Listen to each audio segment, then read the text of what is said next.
This is preferredfutures.com. You're on the course Hope. Lesson 1. An Introduction to Hope. At first glance, it might seem unnecessary to introduce the concept of hope. Don't we already know what it means? Well, yes and no. In psychology, and especially in positive psychology, it's a concept that benefits from clear, careful, and scientific definition. It's also important to understand how hope differs from optimism, which is typically seen as a personality trait.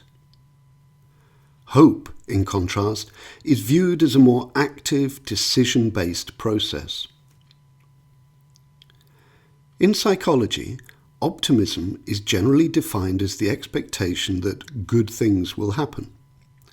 It's positive, but by nature somewhat passive, relying on fate or external circumstances to bring about good outcomes. However, excessive optimism can lead to problems. Research into unrealistic optimism, or optimism bias, has shown that while a positive outlook is often helpful, overconfidence in positive outcomes can result in poor decision-making and a lack of preparedness for challenges. Examples of optimism bias in everyday life include skipping a yearly physical exam, thinking you are unlikely to get sick, and some experts consider optimism bias to be one of the core causes of the financial crisis of 2007 and 2008. This brings us to Martin Seligman, one of the founders of positive psychology. In the 1960s, Seligman began his research into learned helplessness, the idea that both animals and humans can become passive in the face of repeated, uncontrollable negative events. Later, however, he shifted focus to a more empowering concept, learned optimism. In his 1990 book, Learned Optimism, Seligman argued that optimism isn't just something you're born with, it can be also taught and developed. By changing the way we interpret setbacks, seeing them as temporary, specific, and external, rather than permanent, pervasive, and personal, we can foster greater resilience and positivity. This trained, realistic optimism provides a helpful foundation for developing hope. Hope is also a powerful concept outside of psychology. It has played a vital role in culture and history, symbolizing strength, purpose, and the human spirit. Across cultures and time periods, hope appears in mythology, religion, literature, and social movements, as a comfort during hardship and a driver of change. In Greek mythology, for example, hope remained in Pandora's jar after all other evils were released, suggesting it could be either a gift or a delusion. In spiritual traditions, hope is often seen as a virtue that gives meaning to suffering and sustains faith.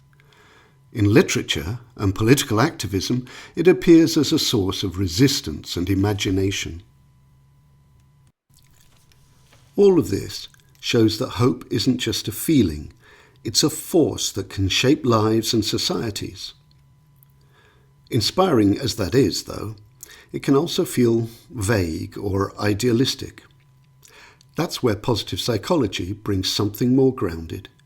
Here, hope is defined as a concrete, learnable mindset, a practical, research-based tool for improving well-being, motivation, and achievement. Psychologist C.R. Snyder, a key figure in the field, proposed the hope theory, which describes hope as having three main components. 1. Goals. Clearly defined and meaningful outcomes you want to achieve. 2. Pathways thinking, the ability to identify ways to reach those goals. And 3. Agency thinking, the belief in your capacity to take action towards those goals. Rather than being wishful thinking, hope in this context is active, intentional, and skills-based. So what's in this lesson? This lesson introduces the foundational theory of hope and prepares you for practical application in the following 4 lessons. You're in the middle of Activity 1, this video. Activity 2 is reading an article comparing optimism and hope. Then Activity 3 is to watch a short video introducing Snyder's hope theory. And in Activity 4, you're invited to try mapping out a hope path for one of your own preferred futures. This can be a daydream or a perfect scenario. In the following lessons, you'll have the chance to work on a more practical and achievable hope path that you could implement in real life. And finally, a note of realism. Neither optimism nor hope can manifest miracles. We can leave that to over-optimistic gurus on TikTok.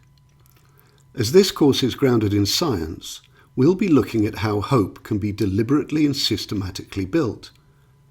This approach helps you form a clear, motivating vision for your future, one that increases your chances of achieving it. Thanks for joining. Have a great day.